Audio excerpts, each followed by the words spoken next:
ભરૂચના સાંસદ મનસુખ વસાવા કે જેમણે સ્ટેચ્યુ ઓફ યુનિટીની સામે 34 દુકાનો અને મકાનોના ડિમોલિશનને લઈ નિવેદન આપ્યું.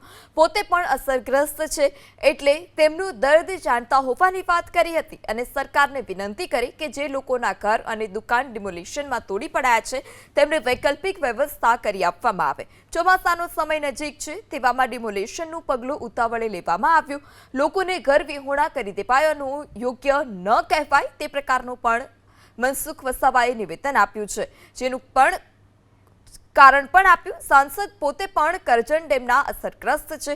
જ્યારે કરજણ ડેમ બન્યો ત્યારે તેમનું પણ ઘર અને જમીન ડૂબાણમાં ગઈ હતી એટલે પોતે અસરગ્રસ્તનું દુઃખ જાણતા હોવાનું પણ કહ્યું. આ સાથે જ ચેતર વસાવા એન્ડ કંપનીને પણ આડે હાથ લીધી હતી. 45 દિવસ પહેલા નોટિસ આપવામાં આવી ત્યારે કેમ તેઓ આગળ ન આવ્યા તેવો સવાલ ઉઠાવ્યો.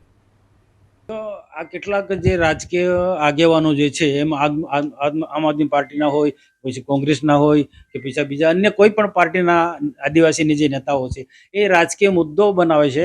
આ જે પ્રશ્નો હમણાંના પ્રશ્નો નથી, વર્ષોના પ્રશ્નો છે. 45 દિવસ પહેલા નોટિસ આપી હતી. એ નોટિસ આપી ત્યારે પણ બધાને ખબર હતી, ત્યારે કોઈ ટચ ના કર્યો અને ઘરો તોડ્યા પછી આ બધું કૂદી પડ્યા છે. એટલે આ બધા રાજકીય મુદ્દા બનાવે છે. બધા પ્રશ્નોને ખબર જ છે, પણ બધાએ સાથે મળીને પ્રશ્નો ઉકેલવાની દિશામાં આગળ વધવું છે.